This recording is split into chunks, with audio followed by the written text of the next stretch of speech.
स्वामी विवेकानंद को कौन नहीं जानता है। उन्होंने पूरे विश्व में भारत की सभ्यता, संस्कृति और अध्यात्म से परिचय करवाया था। उन्होंने विश्व धर्म सम्मेलन जो कि अमेरिका के शिकागो में हुआ था में भाग लिया और अपने विचारों से पूरी दुनिया को अवगत करवाया।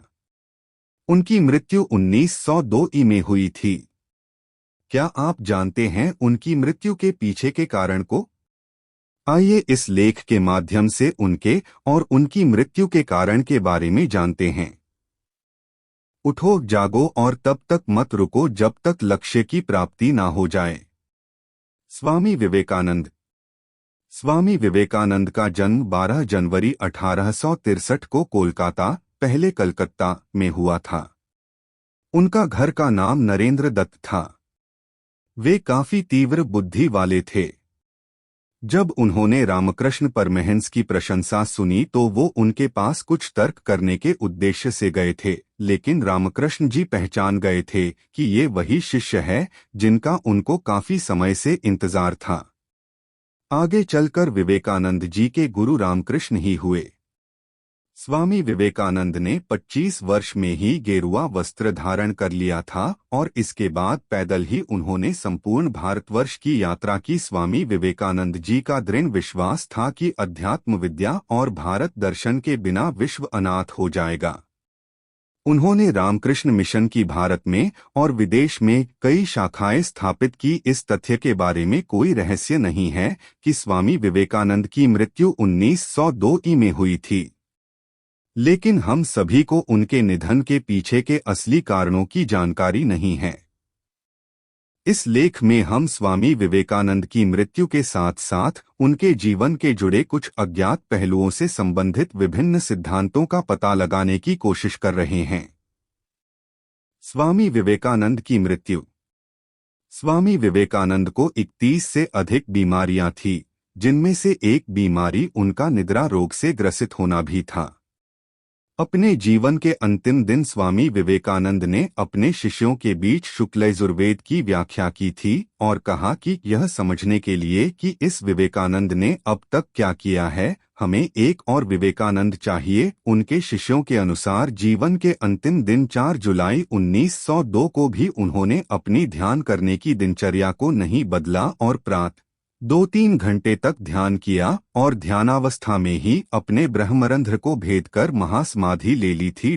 उनके निधन की वजह तीसरी बार दिल का दौरा पड़ना था। उनकी अंत्येष्टि बेलूर में गंगा के तट पर चंदन की चिता पर की गई थी। इसी गंगा तट के दूसरी ओर उनके गुरु रामकृष्ण परमहंस का 16 वर्ष पूर्व अंतिम संस्कार हुआ था। अपनी मृत्यु के समय विवेकानंद की उम्र 39 वर्ष थी। बाहरी स्वभाव केवल अंदरूनी स्वभाव का बड़ा रूप है। स्वामी विवेकानंद। अपनी भविष्यवाणी को पूरा किया। विवेकानंद ने अपनी मृत्यु के बारे में पहले की भविष्यवाणी कर रखी थी कि वह 40 वर्षों तक जीवित नहीं रहेंगे। इस प्रकार उन्होंने महासमाधि लेकर अपनी भविष्यवाणी को पूरा किया। आइए अब हम विवेकानंद से संबंधित कुछ अन्य पहलुओं को जानते हैं। कई सुधारों एवं पहल के अगुआ। स्वामी विवेकानंद वेदांत और योग को पश्चिमी विश्व के देशों में प्रारंभिक रूप में स्थापित करने वाले एक प्रमुख व्यक्ति थे। उन्हें 19वीं सदी के उत्तरार्ध में हिंदू धर्म को एक प्रमुख विश्व धर्म के स्तर तक लाने और लोगों में इसके प्रति जागरूकता बढ़ाने का श्रेय दिया जाता है। हिंदू धर्म का पुनरुद्धार। वह भारत में हिंदू धर्म के पुनरुत्थान के प्रमुख स्तंभ थे और उन्होंने औपनिवेशिक भारत में राष्ट्रवाद की अवधारणा में महत्वपूर्ण योगदान दिया था। विवेकानंद ने हिंदू धर्म के प्रचार प्रसार के लिए रामकृष्ण मठ और रामकृष्ण मिशन की स्थापना की थी। प्रसिद्ध भाषण। स्वामी विवेकानंद को शायद उनके उस प्रेरक भाषण के लिए भी जाना जाता है जो उन्होंने 1893 में शिकागो में विश्व धर्म सम्मेलन में हिंदू धर्म के प्रचार के दौरान दिया था। उन्होंने अपने भाषण की शुरुआत अमेरिका के भाइयों और बहनों के साथ किया था, जिसके कारण उस सभा में काफी देर तक तालियां बजती रही थी। एक प्रेरणादायी व्यक्तित्व। वर्तमान समय में सिर्फ भारत ही नहीं बल्कि संपूर्ण विश्व के लोग स्वामी विवेकानंद को अपना प्रेरणा स्रोत मानते हैं और उनके द्वारा बताए गए मार्ग पर चल रहे हैं। उपरोक्त लेख से ज्ञात होता है कि स्वामी विवेकानंद की मृत्यु 1902 में हुई थी। उनके निधन के पीछे क्या असली कारण था इत्यादि। किसी दिन जब आपके सामने कोई समस्या न आए, आप सुनिश्चित हो सकते हैं कि आप गलत मार्ग पर चल रहे हैं।